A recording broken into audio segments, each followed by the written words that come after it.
जैसा कि मैंने पहले भी कहा था कि dean faculty of arts professor Sushma ma'am हर वक्त हमारी हिम्मत अफजाई और हौसला अफजाई करती रहती हैं।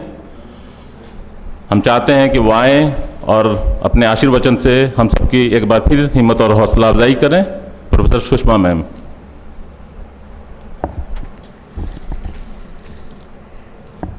कला संकाय के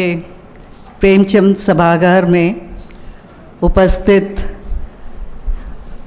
काशी हिंदू विश्वविद्यालय के माननीय कुलपति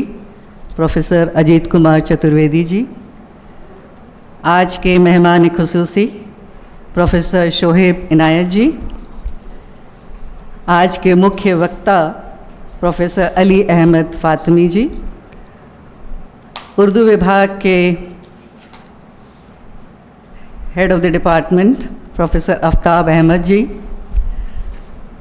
इस संगोष्ठी के organising secretary professor Musharraf Ali ji, और यहाँ पर उपस्थित सभी जो हमारे खास मेहमान हैं और हमारे जो इस विभाग के पूरा छात्र हैं और अभी के जो छात्र हैं, उन सभी का एक बार पुनः खैर मकदम और सभी को आदाब। जैसा कि उर्दू विभाग के जो हमारे हेड हैं प्रोफेसर आफ्ताब जी ने बड़े जोश और फरोश के साथ इस संगोष्ठी के बारे में कि किस महान हस्ती पर ये संगोष्ठी 2 दिवसीय की जा रही है, उनके बारे में जो बातें हमसे जाहिर करी, तो हम सब मानते हैं कि उस दौर में एक कश्मीरी पंडित कश्मीर से आकर जब लखनऊ में बसते हैं, फैज़ाबाद में पैदाइश होती है, तो लखनऊ की धरती की जो नज़ाकत है, नफासत है, शायद वही उनकी शायरी में, उनकी रज़्मों में देखने को मिलती है। और उस सभी के बारे में हम सब आज एकत्रित हुए क्योंकि कला संकाय अपने विभिन्न जो लैंग्वेजेस हैं उनके बारे में जितनी भी खुसूसियतें हैं, जितनी भी गुण जानकारियां हैं, अगर हम उस दौर के शायरों के बारे में अपने आज की जो छात्रगण हैं उनके सामने, और जब ऐसा समागम हो, जब हम अपने पूरा छात्रों को भी इसमें शामिल करें, तो ऐसा एकीकरण, ऐसा समागम शायद उर्दू विभाग ही कर सकता है। तो इसके लिए हम अपने उर्दू विभाग को एक आशीर्वाद भी देंगे और धन्यवाद भी देंगे कि उन्होंने ये संगोष्ठी का विचार रखा और कला संकाय को एक जो है ये मौका दिया कि हम सब, आप जितने भी खुसूसी मेहमान हमारे यहाँ हैं, उन सबको हम एक मंच पर साझा कर सकें। तो आप सभी का कला संकाय की तरफ से और काशी हिंदू विश्वविद्यालय की तरफ से एक बार पुनः खैर मकदम, और आप सभी लोग इस संगोष्ठी में पूरे पुरजोश से भाग लेंगे और आगे भी हमारी आने वाली नस्लों को कुछ न कुछ अपना योगदान ज़रूर देके जाएंगे, ये मेरी अपेक्षा है आप सबसे। आपको ये जानकारी है कि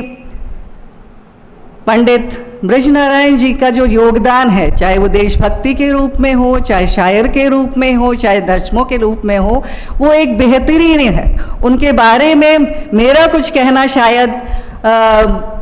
कुछ ज़्यादा हो जाएगा, तो शायद जो आप लोग यहाँ पर उनसे मुखातिब हैं और जो उनके बारे में ज़्यादा जानते हैं, शायद वो बहुत अच्छे से उनके बारे में कहेंगे। लेकिन एक नज़्म के आपके सम्मुख जरूर मैं रखना चाहूँगी कि जो मैं पढ़ रही थी तो मुझे बड़ा अच्छा लगा, तो मैंने कहा शायद आप लोगों से मैं साया करूँ। गुनहगारों में शामिल हैं, गुनहगारों में शामिल हैं, गुनाहों से नहीं वाकिफ़, सज़ा को जानते हैं हम, सज़ा को जानते हैं हम, खुदा जाने खता क्या है। तो जब इतनी अच्छे शायर के बारे में आज हम सब इकट्ठे हुए हैं, तो मुझे लगता है कि ये कला संकाय का सौभाग्य है कि आप सभी के बीच हम एक शायर के बारे में खुसूसी जानकारी रखें और अपनी आने वाली पीढ़ी को उन सब के बारे में बताएं, ताकि उनकी जो भी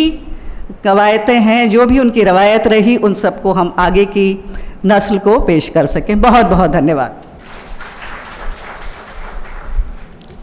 बहुत शुक्रिया मैम। आफ्ताब सर ने बहुत सारी नज़मों का जिक्र किया था। एक बहुत बेहद अहम नज़म चकबस्त की है जिसे पढ़ना चाहिए, और वो नज़म है रामायण का एक सीन। हम उसे रामायण का मंजूम तर्जुमा भी कह सकते हैं। बहुत ही खूबसूरत नज़म है। कभी आप लोगों को मौका मिले तो उसे हिंदी में भी वो उपलब्ध है, उसे पढ़ना चाहिए कि किस तरीके से उन्होंने उस पूरे घटनाक्रम का जिक्र उर्दू ज़बान में नहायत खूबसूरती के साथ और जिन तशबीहात और इस्तारात का इस्तेमाल किया है, जो बुनियादी तौर पर जिसमें अर्जुन भीष्म, उनके यहाँ जो भी तलमीहात हैं, इस्तारात हैं, तशबीहात हैं, वो सब गुलो बुलबुल से नहीं है, बल्कि उन सब का ताल्लुक़ हिंदुस्तान की सरज़मीन से है। अर्जुन, भीष्म, राणा प्रताप, अकबर, गंगा, यमुना, हिमालय, तो ये एक खुसूसियत है, ये एक इख्तिसास है चकबस्त की शायरी का।